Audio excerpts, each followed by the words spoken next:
Welcome to this month's special topic monthly webinar for the month of May.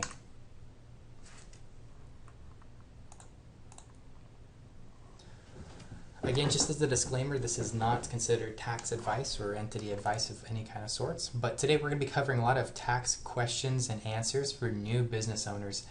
A lot of these questions came by demand from people who are watching these webinars and other clients of ours, and I thought it'd be really helpful to kind of go over through some of these common questions that we get and just kind of throw out some of the answers that are standard for many of these questions.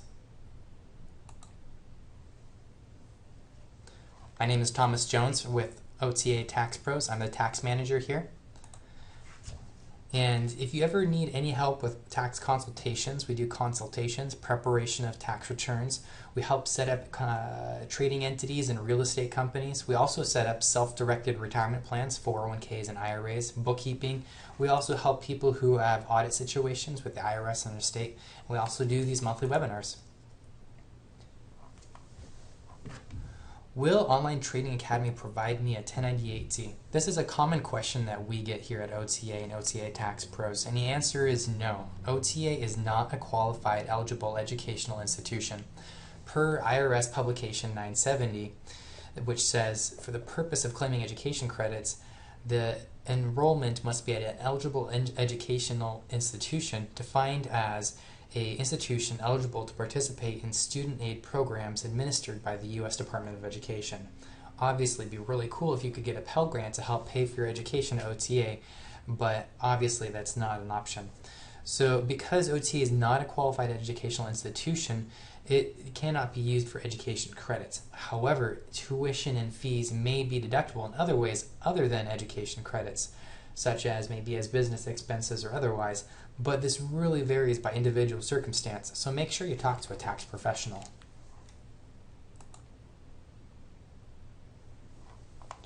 For our Canadian students in Canada, we get a common question: will Online Trading Academy provide me a T2202A?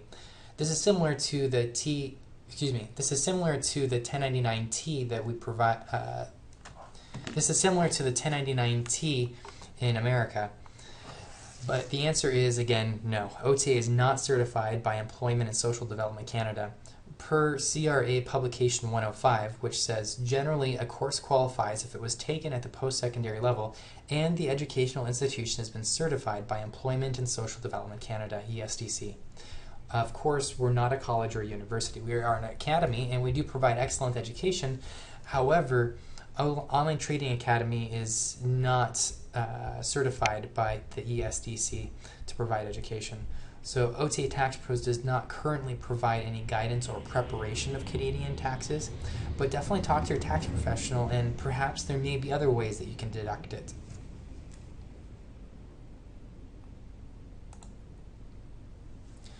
Another common question we get is, will the IRS call me? Often we get this question after or before someone files their tax returns, usually as a result of someone receiving a phone call from someone who claims to be an IRS agent. And almost always the IRS will not call you to notify you of any upcoming examination or collection. All communication will be sent by mail. Again, recently the IRS sent an article or an announcement that was published in several accounting articles that reaffirmed that they will not make any phone calls to notify anyone, any taxpayer, of any upcoming examination or collection. Scammers sometimes are very convincing. They provide fake IRS badge numbers. They already know your name, sometimes your date of birth, and other personally identifying information. However, don't give them any more information. And if you're still in doubt, call your tax professional. But until you get a letter, it's probably not legitimate.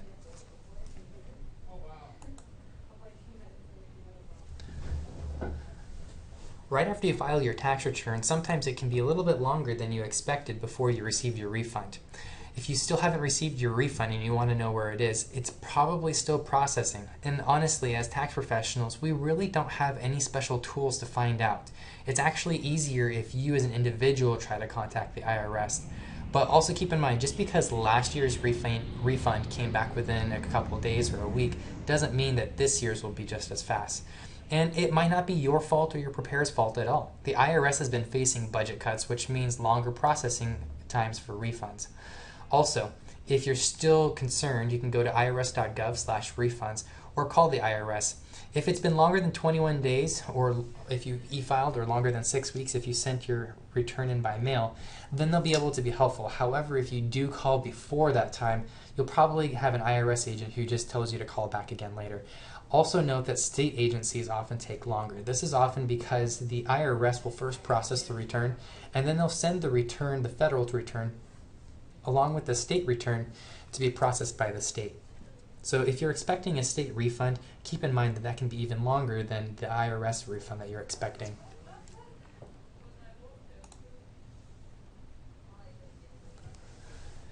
Here's a great question. I do not have a trading company. Here's a great question submitted by a student. I don't have a trading company, but have accumulated substantial losses and expenses trading futures. Is there anything I can do now to take advantage of these losses? Whether you are a trader or an investor will determine whether broker fees, data fees can be deducted or on Schedule A or Schedule C, how other expenses will be treated, maybe such as your education. Also, if you can elect mark-to-market treatment if it's not too late. These are big judgment calls that usually we would want to have a tax professional take a look at your overall tax situation and see whether you really are a trader or an investor. You don't have to have a trading company to take some of these expenses. However, a trading company can definitely be very beneficial. Also, if you're trading futures, something else to keep in mind is if you do have substantial losses, we can take a look at carrying back those losses. This is a unique benefit of trading futures. Also, a trading company, like I said, would have much more options as far as making different elections or being able to treat certain transactions differently than if you only were trading as a sole proprietor that would be reporting on a Schedule C. Again, this requires quite a bit of substantial judgment as far as interpreting how the tax code will be applied to your situation. So talk to your tax professional.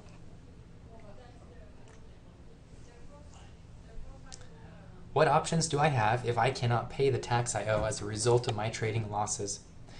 Keep in mind that this is kind of a strange question, and we get this often. However, a bad year for trading equals a good year for taxes in general.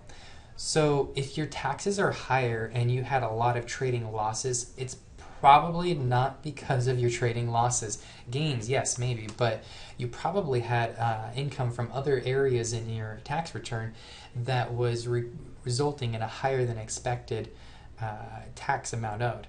But in general, if your taxes are too high and you aren't able to make the payment, here's a couple things to keep in mind.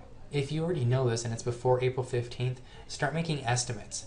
The tax isn't due until April 15th for personal tax filers. Also, if it's after April 15th or the deadline is right around the corner, you can look at doing an installment agreement. We don't always recommend this because you still accumulate penalties and interest on the tax that you owe. But talk to your tax preparer, and this might be the only solution that you have. Also, something else to keep in mind, sometimes we recommend getting either a home equity line of credit or a loan or some other kind of financing to try to pay this tax. If you were to default on a personal loan, it might hurt your credit. If it's collateralized, they might go after that asset, such as a car or a house. However, if you default on a IRS tax owed, they have the ability not only to garnish your wages and levy your tax returns, but they can also foreclose on your house. And that kind of tax, and those kinds of tax judgments and liens have serious impacts against your credit history, your credit reports. So before you look at going with an installment agreement, talk to your tax professional and really help look at all the pros and cons of doing an installment agreement versus trying to obtain financing from another source to pay off that tax debt. Also, if you have any doubt as to whether you owe or are able to pay that tax, talk to your tax professional about doing an offer and compromise. It is possible for taxpayers to get an offer and compromise, which is basically settling your tax debt. Sometimes you're able to settle your tax debt and pay less than the amount that was assessed on your return. However, this is only available for people who have extenuating circumstances and can prove that either the taxes unbearable or unreasonable or won't be collectible, or that there was any mistake in the administration of the taxes or in the calculation of the taxes. This gets really complex and it's not a very high acceptance rate, but definitely something to consider if you've exhausted all your other options. Lastly, definitely not something you should overlook, is you might check out getting a better tax accountant. Chances are there might be other expenses or other losses in prior years or in this current year that were overlooked. Many of our returns that we do reviews on, we find changes that could result in a refund by amending that return and correcting those mistakes. We don't want to leave any money on the table with the IRS. I'm all for paying all the taxes that we owe to the IRS because I love living in America and I love all the benefits that we get living here. But at the same time, let's not overpay him more than we need to.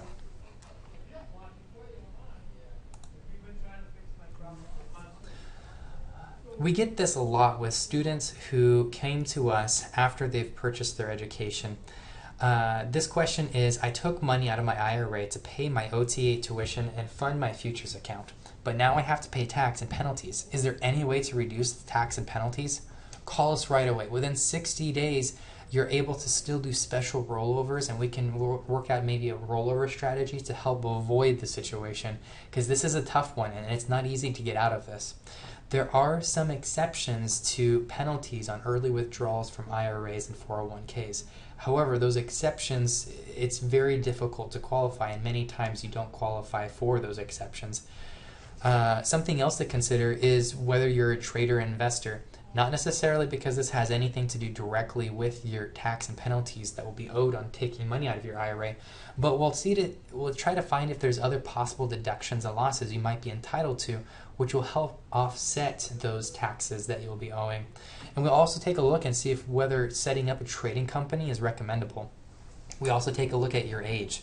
As you know, if you're old enough, you might not be having any penalties on the IRA to worry about. Also, we take a look at how much withdrawn. That's something important to take into consideration. If you only took out several $1,000s, there's really not any suggestions we'd have. Just pay the tax and penalties.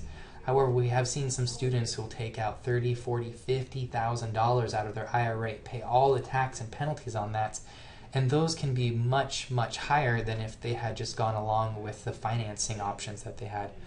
Avoiding debt is very rarely worth the 33% tax on average that we see many of our students pay between federal and state taxes, plus that 10% penalty. Having to pay that 43% extra on whatever you take out is steep, and rarely will financing options be more expensive than that.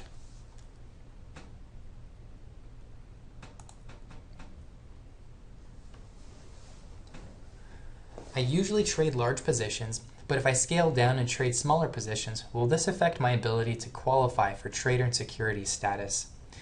This is a great question, and it gets really specific because whether you're a trader or an investor is a whole nother webinar, and if you haven't watched our core tax strategies class, I highly recommend it, as it really lays a good solid foundation to help you understand the benefits of potentially setting up a trading company, whether you are able to deduct things like your education or your trading losses, and what qualifies as trader and investor, and what's the big deal about that anyway.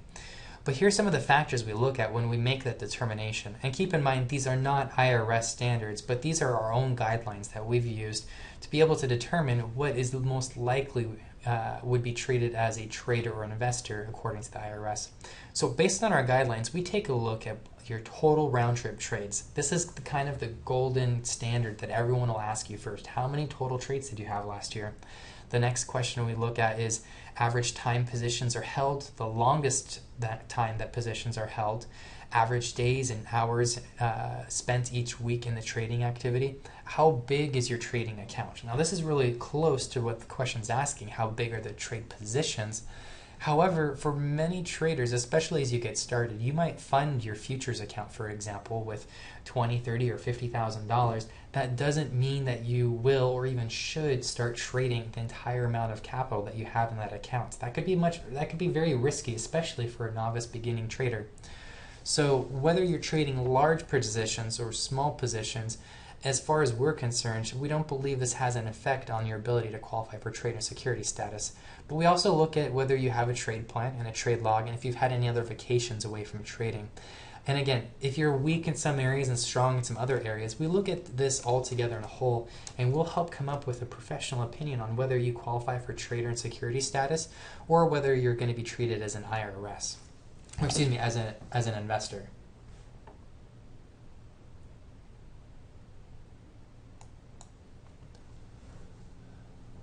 So those were all the questions I wanted to cover today in today's special topic monthly webinar. If you have any other suggestions, then please let us know. But this is a great place where we can answer a lot of common questions that we get. Next month's webinar for June is going to cover some entity type questions that we receive again from new business owners. So tune into that and we'll hopefully answer some questions that you might have. And again, this is OTA Tax Pros. You can always reach out to us at 855-682-7767. Michael Atias is our Director of Tax Services. And you can also check out our website at otataxpros.com. If you have any specific questions, we'd love to hear what your questions or recommendations are for future webinars. And you can email us at info@otataxpros.com. Or if you're interested in setting up a consultation, you can also reach out to us and be happy to look at your specific we'd be happy to look at your specific tax situation and see if we can save you on taxes too.